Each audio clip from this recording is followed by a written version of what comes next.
ఈ రజతోత్సవ వేళ నేను మీ అందరికీ ఇక్కడ ఉన్న వాళ్ళకు, సభలో లేని వాళ్ళకు, టీవీలో నా మాటలు వినే వాళ్లకు, యావత్తు తెలంగాణ సమాజానికి బీఆర్ఎస్ గులాబీ జెండా రజతోత్సవ శుభాకాంక్షలు మరొకసారి తెలియజేస్తూ, మీరందరూ కూడా ధైర్యంగా ఉండండి. మళ్ళీ బీఆర్ఎస్ తెచ్చుకుందాం, బ్రహ్మాండమైన పరిపాలన అందించుకుందాం, వీళ్ళు జరగొచ్చేటివన్నీ మళ్ళీ మంచిగా చేసుకుందాం, బ్రహ్మాండంగా ముందుకు పోదాం, పురోగమించుదాం. ఒక అద్భుతమైన తెలంగాణ, ప్రతి వ్యక్తి ముఖంలో చిరునవ్వులు చిందించే తెలంగాణ తయారు చేసుకుందామని చెప్పి మీ అందరికీ మనవి చేస్తూ, ఇంత పెద్ద ఎత్తున ఈ సభకు గవర్నమెంట్ వచ్చిన ఏడాది నరలోనే మీరు కదిలి వచ్చిందంటే మీరు కూడా ఒక నిర్ణయానికి వచ్చినట్టు కనబడుతూనే ఉంది. ఓట్లు ఎప్పుడు వస్తాయని చూస్తాను. నేను ఇంకో మాట చెప్పాలి, ముఖ్యమైన మాట ఏంటంటే, వీళ్ళు అక్కడిక్కడ ఎందుకైనా మీరు వచ్చిండ్రు ఫోటోల కోసమా?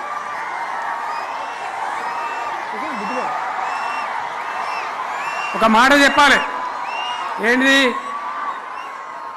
ప్రభాకర్ రెడ్డి అని మా ఎమ్మెల్యే ఉన్నాడు, దుబ్బాక ఎమ్మెల్యే.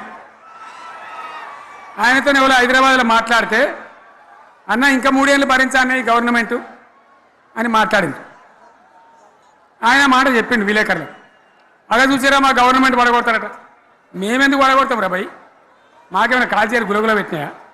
మేమా కిరికిరి పని చెయ్యం. బిడ్డ మీరే ఉండాలి, ఓట్లు తీసుకున్నారు, చక్కగా పని చేయకపోతే మీ ఈపులు ప్రజలే సాఫ్ చేస్తారు, అంతే కదా. మేము పడగొట్టాం, మీ గవర్నమెంట్ పడగొట్టాం. ఎందుకంటే మీ సంగతి ఏందో మా సంగతి ఏందో ప్రజలకు పూర్తిగా అర్థం కావాలి. గులాబీ సైనికులకు నాది ఒక్కటే మాట, మనం ఏనాడు మనం పుట్టిందే పదవులు త్యాగం చేసి, పుట్టిందే రాష్ట్ర సాధన కోసం, స్వార్థం కోసం మనం పనిచేయలే. మీ అందరి నాయకులను, కార్యకర్తలను నేను కోరేది ఒకటే, తెలంగాణ సమాజం అద్భుతంగా పురోగమించేదాకా మనం పనిచేస్తూనే ఉండాలి. గవర్నమెంట్లో ఉన్నా, ప్రతిపక్షంలో ఉన్నా ప్రజల పక్షాన ఉండాలి, ప్రజలకు అండగా ఉండాలి, ప్రజల సమస్యల మీద పోరాటం చేయాలి, వాళ్ళకు అండదండలుగా ఉంటూ పురోగమించాలి. అదే మన కర్తవ్యం. అందులోనే మనకు అన్ని పదవులు వస్తాయి, అది పెద్ద ఇష్యూ కాదు. ఎన్ని వేల మంది మనోళ్ళు ఎంత బ్రహ్మాండంగా ముందుకొచ్చారు. కాబట్టి మీరందరూ కూడా ఆ విధంగా రావాలి. లాస్ట్ మాట, ఈ సభ నిర్వహించినటువంటి మిత్రులు పోచంపల్లి శ్రీనివాసరెడ్డి గారికి, వినయ్ భాస్కర్ గారికి, పెద్ది సుదర్శన్ రెడ్డి గారికి, రవీంద్రరావు ఎమ్మెల్సీ గారికి, వారికి నేను ధన్యవాదాలు చెప్తా ఉన్నా. ఇక్కడ భూములు ఇచ్చి బ్రహ్మాండంగా ఆదరించిన ఈ ఎల్కతుర్తి చుట్టుపక్కల గ్రామాల ప్రజలకు కూడా, రైతులకు కూడా నేను ధన్యవాదాలు తెలియజేస్తా ఉన్నా.